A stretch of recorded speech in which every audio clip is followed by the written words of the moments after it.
सेमरी और बेलारी दोनों अवध प्रांत के गांव हैं। जिले का नाम बताने की कोई जरूरत नहीं। होरी बेलारी में रहता है, राय साहब अमरपाल सिंह सेमरी में। दोनों गांवों में केवल 5 मील का अंतर है।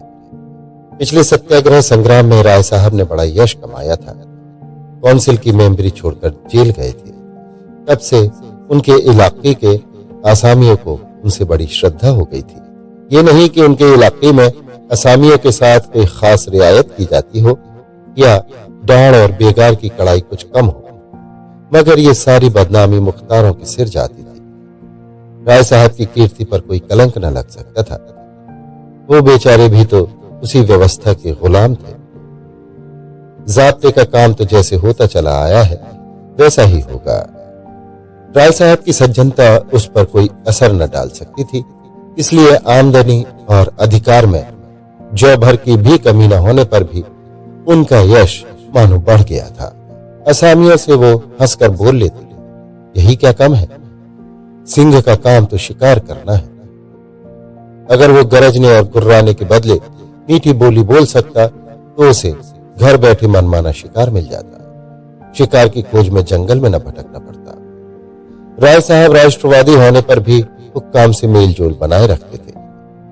उनकी नजरें और डालियां और कर्मचारियों की दस्तूरियां जैसी की तैसी चली आती थी।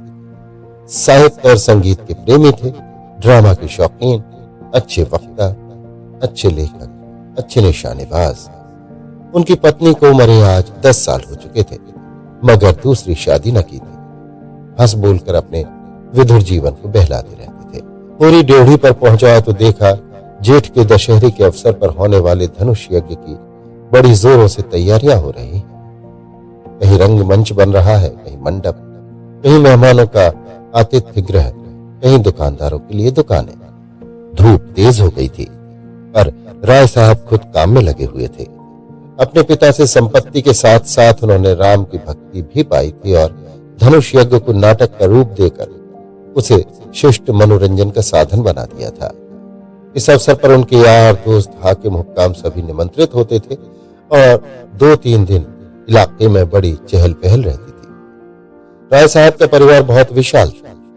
कोई 150 सरदार एक साथ भोजन करते थे। कई चचा थे, दर्जनों चचेरे भाई, कई सगे भाई, 20 नाते के भाई। एक चचा साहब राधा के अनन्य उपासक थे और बराबर वृंदावन में रहते थे। भक्ति रस के कितने ही कवित्र रच डाले थे और समय समय पर उन्हें छपवा कर दोस्तों को भेंट कर देते थे। एक दूसरे चचा थे जो राम के परम भक्त थे और फारसी भाषा में रामायण का अनुवाद कर रहे थे। रियासत से सबके वजीफे बंधे हुए थे, किसी को कोई काम करने की जरूरत न थी। पूरी मंडप में खड़ा सोच रहा था कि अपने आने की सूचना कैसे दे कि सहसा राय साहब उधर ही आ निकले और उसे देखते ही बोले, अरे तू आ गया हो रे, मैं तो तुझे बुलवाने वाला था। देख, अब की बार तुझे राजा जनक का माली बनना पड़ेगा, समझ गया ना। जिस वक्त श्री जानकी जी मंदिर में पूजा करने जाती हैं, उसी वक्त तू एक गुलदस्ता लिए खड़ा रहेगा और जानकी जी को भेंट करेगा। गलती न करना और देख, असामियों से ताकीद करके कह देना कि सब के सब शगुन करने आए। मेरे साथ कोठी में आ, तुझसे कुछ बातें करनी है। वो आगे आगे कोठी की ओर चले, होरी पीछे पीछे चला। वहीं एक घने वृक्ष की छाया में एक कुर्सी पर बैठ गए और होरी को जमीन पर बैठने का इशारा करके बोले, समझ गया मैंने क्या कहा।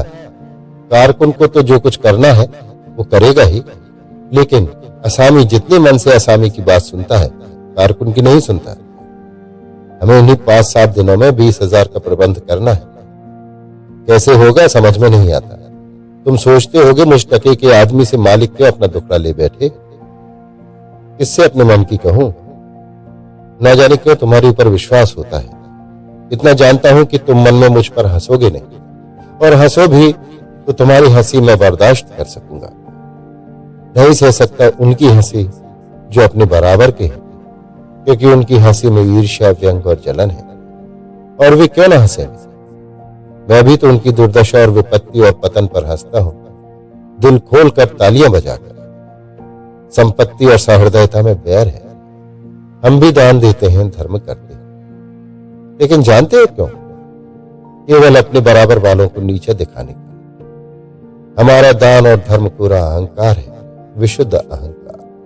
हम में से किसी पर डिग्री हो जाए, तुर्की आ जाए, बकाया मालगुजारी की इल्लत में हवालात हो जाए, किसी का जवान बेटा मर जाए, किसी की विधवा बहू निकल जाए, किसी के घर में आग लग जाए, कोई किसी वेश्या के हाथों उल्लू बन जाए या अपने असामियों के हाथों पिट जाए, तो उसके और सभी भाई उस पर हंसेंगे, बगले बजाएंगे, मानो सारे संसार की संपदा मिल गई।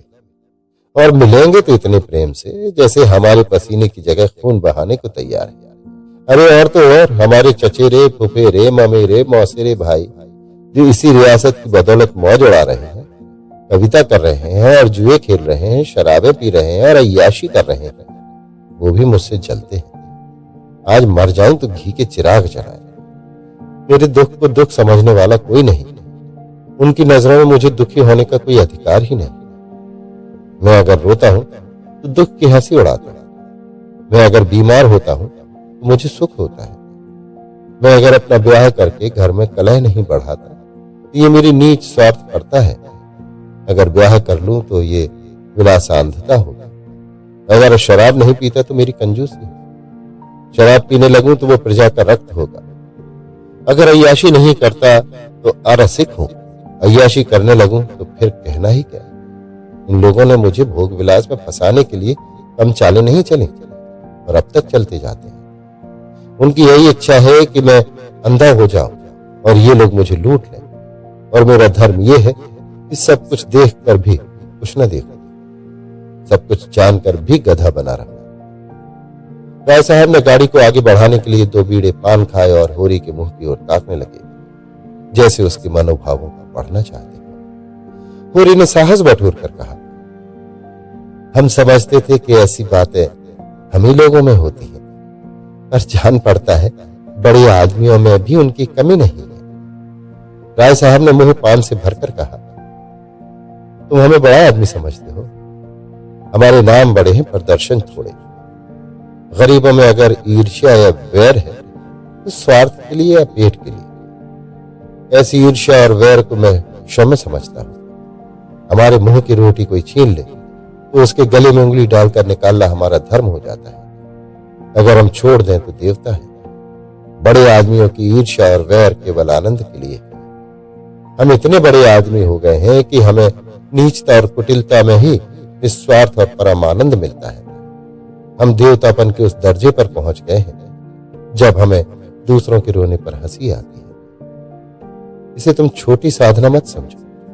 जब इतना बड़ा कुटुंब है तो कोई ना कोई तो हमेशा बीमार रहेगा ही। अब बड़े बड़े आदमियों के रोग भी बड़े होते हैं। वो बड़ा आदमी ही क्या, जैसे कोई छोटा रोग। मामूली ज्वर भी आ जाए तो हमें सरसाम की दवा दी जाती है। मामूली फुंसी भी निकल आए तो वो जहरबाद बन जाती है। अब छोटे सर्जन और मझोले सर्जन और बड़े सर्जन तार से बुलाए जा रहे हैं। मसीहुल मुल्क को लाने के लिए दिल्ली आदमी भेजा जा रहा है। भीष्माचार्य को लाने के लिए कलकत्ता। उधर देवालय में दुर्गा पाठ हो रहा है और ज्योतिषाचार्य कुंडली का विचार कर रहे हैं और तंत्र के आचार्य अपने अनुष्ठान में लगे हुए हैं। राजा साहब को यमराज के मुंह से निकालने के लिए दौड़ लगी है। वैद्य और डॉक्टर इस ताक में रहते हैं कि कब इनके सिर में दर्द हो और कब उनके घर में सोने की वर्षा हो। और ये रुपए तुमसे और तुम्हारे भाइयों से वसूल किए जाते हैं भाले की नौक पर। मुझे तो यही आश्चर्य होता है कि क्यों तुम्हारी आहों का दावानल हमें भस्म नहीं कर डालता। मगर नहीं, आश्चर्य करने की कोई बात नहीं। भस्म होने में तो बहुत देर नहीं लगती। वेदना भी थोड़ी ही देर की होती है।